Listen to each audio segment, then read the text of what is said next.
যে হাসিনার যে হুকুমদাতা হিসাবে জুলাই আগস্টের যে হত্যাকাণ্ড হয়েছে, আপনি কি হাসিনার বিচার চাচ্ছেন কিনা? না, বিচার আমি ওভাবে চাইতে পারবো না।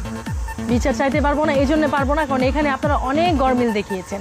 ফার্স্টে আপনারা মানুষের চোখে যে ধুলাপড়া দিয়েছেন, যেটাকে আমরা বিশ্বাস করেছি, এটা এখন ধুলাপড়া হয়ে গেছে। দেশের 18 কোটি জনগণের 16 কোটি জনগণ এটাকে এখন নর্মালি, আপনি একটা রিক্সাওয়ালাকে বলেন, রিক্সাওয়ালা সে কি টাকা খেয়েছে, পয়সা খেয়েছে, সেও এখন এই ধুলাপড়ায় আর বিশ্বাস নেই। চোখের সামনে যে লোকগুলোর হত্যা করা হলো তার অর্ডারে, এটা কি মিথ্যা? না, এটা চোখের সামনে কিভাবে তার অর্ডারে করা হয়েছে?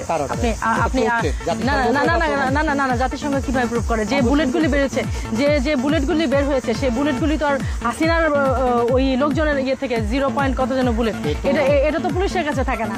এটাই বা আপনি এত হলাও করে কিভাবে বলেন? না, এটাই বা আপনি হলাও করে কিভাবে করেন? অনেক ভিডিও আছে যেখানে দেখা হয়েছে যে আপনার পাশ থেকে গুলি করে চলে গেছে। এইটার কি উত্তর দেবেন? এটা আপনার কাছে আমার কোশ্চেন, এটার কি উত্তর দিবেন? আর আবু সাইদ, সে বারবার দেখানো হয়েছে সে নেশাগ্রস্ত ছিল, তাকে একবার দেওয়া হচ্ছে সে আবার ওঠে, কোনো সুস্থ মানুষ তো এভাবে করতে পারে না। আর তাকে নিয়ে হসপিটালে না গিয়ে আপনি অন্য কোথাও কেন চলে গেলেন? আর এরপরে ফার্স্ট যে ছেলেটা মারা গিয়েছে, ওর নাম এখন মনে পড়ছে না, সে আবার কিভাবে ফেরত আসলো বলেন? এই কথাগুলো আপনি আমাকে বলেন। যেখানে হচ্ছে গিয়ে আওয়ামী লীগ চলে যাওয়ার পরেও আপনি এত কাহিনী আপনারা করলেন। আওয়ামী লীগের লোকজন এখন সব হচ্ছে কারাগারে, যেখানে পাচ্ছেন ধরে ফেলছেন, যেখানে পাচ্ছেন যা মন চায় তাই করছেন। তো আপনারা কিভাবে এত শিওরলি বলেন যে শেখ হাসিনা এই কাজগুলি করেছে? আর ফ্যাসিস্টই যদি হবে তাহলে তো সবাইকে ধরে ফেলার কথা। সে চাইলে ওইখানে ধরে ফেলতে পারতো, সে যদি ফ্যাসিস্ট হতো এবং সে যদি এই আন্দোলনের চাইতো যে এরা মারা যাক, এরা শেষ হয়ে যাক, এটা সে তো তখনও সে ক্ষমতায় ছিল কিনা? তো কয়েক প্লাটান আর্মি যদি ওইখানে ঘেরাও করতো, কে বাঁচতো? কেউই তো বাঁচতো না। আপনি আমার এই যুক্তিটা খণ্ডন করে দেন। সে তখনও ওই এই দেশের প্রাইম মিনিস্টার ছিলেন এবং স্টিল নাও সে বাংলাদেশে ছিলেন। তখন কেউ শুনে না। হ্যাঁ, না তখন কেউ শুনে, স্টুডেন্টরা শুনে না, কিন্তু তার যে মন্ত্রী পরিষদ, তার যে পুলিশ বাহিনী, তার যে আর্মি, সবাই শোনে।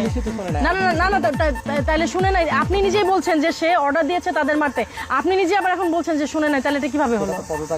না তাহলে আপনি বলেন আপনার কথাই আমি আপনাকে কোশ্চেন করছি, আপনি আমার কথা উত্তর দেন। এগুলি তো করেছে যারা এই আন্দোলনের মধ্যে, যারা ইন্ধন যুগে, না এরা এখন আসবে কেন? এই আন্দোলনে কেউ না কেউ তো ইন্ধন জুগিয়েছে। আপনি আমাকে বলেন, সাধারণভাবে যদি আপনি এই স্টুডেন্টদের খেতে দিতেন, একবেলা হচ্ছে আপনি 8-10টা স্টুডেন্টকে আপনি বিরিয়ানি দিতেন, আপনি কোক দিতেন, 3 বেলা পর্যায়ক্রমে এরকম বিরিয়ানি, 3 বেলা পর্যায়ক্রমে এরকম কোল্ড ড্রিঙ্কস, বার্গার, এগুলো কোথেকে আসলো? এই ফান্ডটা কে দিল? আপনার কাছে এখন আমার কোশ্চেনের উত্তরটা আপনি আমাকে দেন।